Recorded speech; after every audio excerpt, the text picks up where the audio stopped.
Tonight on Connecticut's news station, 24 hours later and a murder suspect is still on the loose. Meriden police trying to find the person responsible. We'll take you to the scene next and give you the timeline of the hectic investigation. And emotions are running high in Bethany right now as we speak. Parents are voicing frustrations, saying there was no transparency after a town employee was arrested over sexual assault allegations. We have a live report.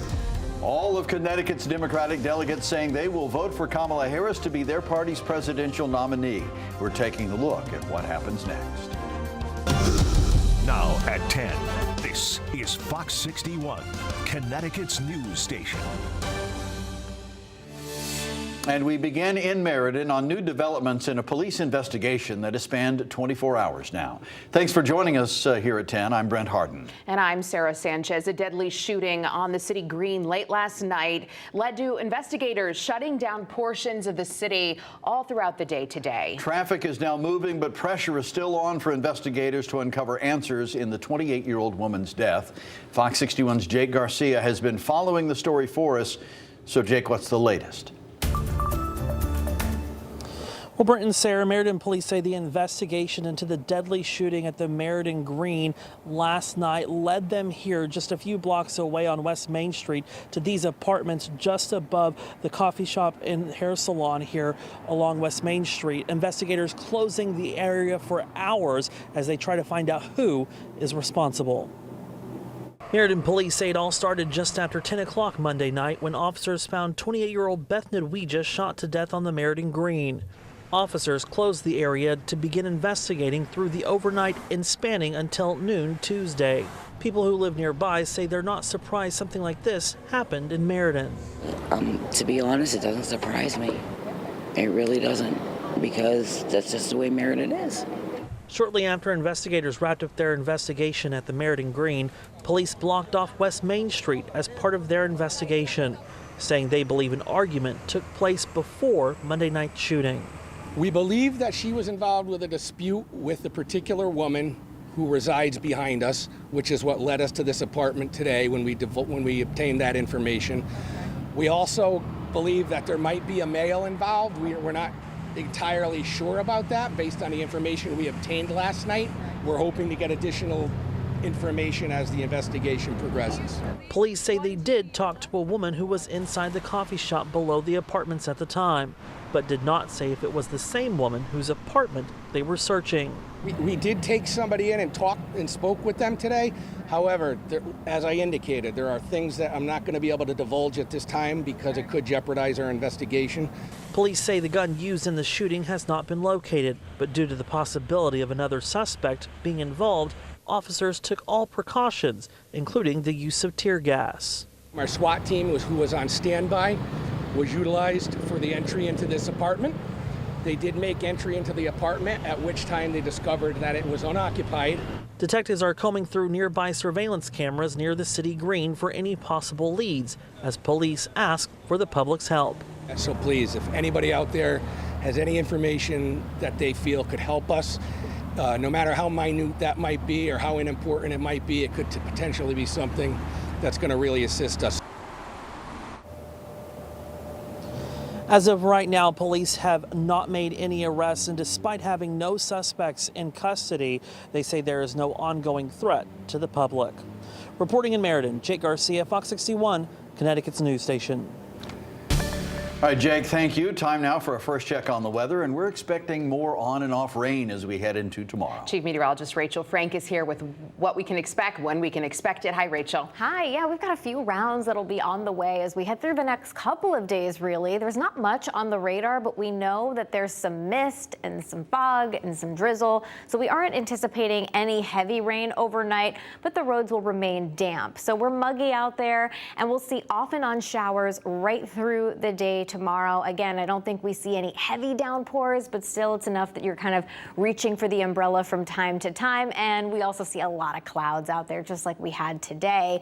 There is a chance for thunderstorms, though, heading into Thursday afternoon. Some of our latest guidance has kind of backed off on that, but it's something that we want to at least continue to watch as we head through the next day or two. Right now, temperatures are close to the 70-degree mark, and that's where temperatures hang out as we head through the overnight hours and right into daybreak tomorrow. tomorrow. Tomorrow for the morning commute, again, a little damp. There might be a light shower or some drizzle out there, kind of like it was misty this morning. We'll do it again. It's a cloudy day tomorrow, off and on showers with highs in the upper 70s to right around 80 degrees. And then we do have a weather impact alert, at least for now, for Thursday afternoon for that thunderstorm chance. We'll get a closer look at your forecast and the changes by this weekend coming up. Thank you, Rachel. The political fallout continues in what's been an unprecedented election season. The head of the Secret Service tonight is out. Kimberly Cheadle is no longer director of the Secret Service, just 24 hours after being hammered by lawmakers on Capitol Hill. Cheadle and the Secret Service are on blast for the agency's failure to prevent an assassination attempt on former President Donald Trump. And her testimony Monday didn't help her cause, only intensifying those calls for her resignation. Homeland Security Secretary Alejandro Mayorkas appointed Deputy Director Ronald Rowe to lead the Secret Service in the interim. President Biden says he plans to appoint a permanent director soon, but did not discuss a timeline for that appointment. Vice President Kamala Harris, the presumed Democratic nominee for president, is already on the campaign trail just a couple days after President Biden dropped his campaign. And Harris has more than enough votes for from Democratic delegates, according to a recent survey from the Associated Press. And that includes those from Connecticut's DNC delegation. Now that we have somebody who combats really every single problem that we had and comes into this with a fresh slate, but also brings all the wins of the Biden presidency, it's just win-win for everybody. Kamala Harris is the best person presented and positioned to be president of the United States and the Democratic nominee.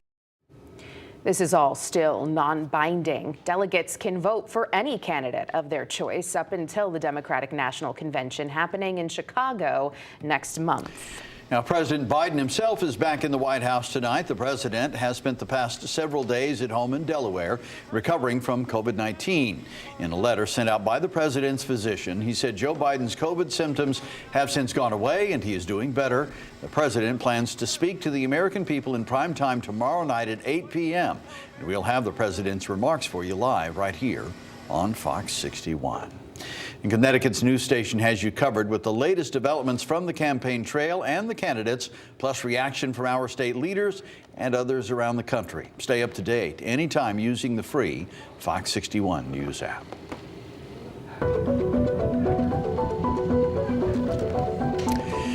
Well, airlines impacted by last Friday's CrowdStrike outage have largely recovered, but for Delta Airlines, getting their fleet off the ground has proven a little more difficult. Just look at Bradley International Airport's arrival and departure board. Delta flights continue to be canceled or delayed. Our team spoke to travelers tonight who've dealt with everything from lost luggage to outbursts. I have been continuously rebooked since Sunday. Flight isn't going to be available until tomorrow, and that's not even guaranteed. We flew from Alaska into Minneapolis. We weren't even sure if we're going to get here, you know? And it's just terrible. They start cussing, they start yelling, which is not the right reaction. Do you think a lady at the ticketing counter who gets yelled at is to blame for what is happening? Do you think a pilot is to blame for what is happening? Why have the other carriers sort of got back up and running, but for some reason Delta hasn't? Yeah, Delta Airlines is now being investigated by the Department of Transportation. They're trying to determine if the airline is complying with federal rules and offering prompt refunds to their passengers. Fox 61 reached out to Bradley International Airport, and they told us, quote, the Connecticut Airport Authority is continuing to monitor the situation, and Bradley International Airport passengers are advised to contact their airline for the most up-to-date information on the status of their flight, end quote. And if you've been impacted, it's important to know your rights. If your flight is canceled, legally you are entitled to a full cash refund. It's also important to save all your receipts and ask about special accommodations like vouchers or rebooking with a different airline.